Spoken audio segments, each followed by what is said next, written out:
خان صاحب سے ملنے کے ہمیں ہائی کورٹ نے آرڈر کیے تھے اسٹوڈنٹ جیل اڈیالہ کو، لیکن کل ہم گئے وہاں پر تقریباً 9 بجے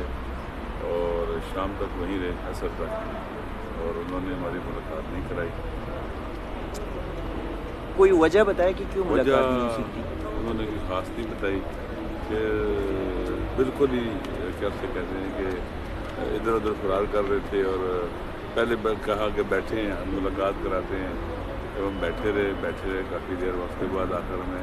انہوں نے کہا جی کہ آج ملاقات آپ کی نہیں ہو سکتی۔ تو آج کنٹمپٹ اور نوٹس آج ہم گئے ہیں کنٹمپٹ آف کورٹ کے حوالے سے بھی اپلیکیشن دائر کی ہے، امید ہے انشاءاللہ کل اس کی ہیئرنگ ہوگی۔ اور دیکھیے ایک تمام پاکستانی کا بنیادی حق ہے، اور جیل میں جو قیدیوں کا بھی حق ہے، اس کے بھی حقوق دیں گے، اس کے جو ملاقاتی نے ملاقات کرنے دیجیے، پھر جب ہائی کورٹ آرڈر کر دے تو قانون ہے، لا ہے، اس کو انہیں فالو کرنا چاہیے تھا، اوبے کرنا چاہیے تھا۔ لیکن پاکستان عجیب ملک بن گیا ہوا ہے، یہاں قانون کی کوئی حرمت ہی نہیں رہی ہے، قانون بے حرمت ہو چکا ہے، اپنا تقدس کھو بیٹھا ہے،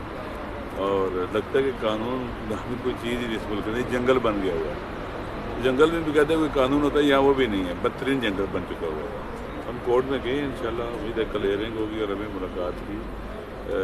ملاقات کروائی جائے گی ہماری۔ علامہ صاحب، پہلے فارم 45 والا معاملہ آپ نے پٹیشن دائر کی ابھی ملاقات کے لیے، تو کیا کہیں گے جی؟ دیکھیں فارم 45 آپ کو معلوم ہے کہ یہ تو ایک لیگل ان کے اوپر بائنڈنگ تھی الیکشن کمیشن کے اوپر، انہوں نے اپنے جو ایکٹ بنایا ہوا ہے اس کی سیکشن 95 کے تحت ہونا چاہیے تھا کہ وہ نشر کرنا چاہیے تھا، پبلش کرنا چاہیے تھا 14 دن کے بعد، انہوں نے نہیں کیا۔ دیکھیں یہ بھی لیگل پریکٹس ہے، لا قانونیت ہے،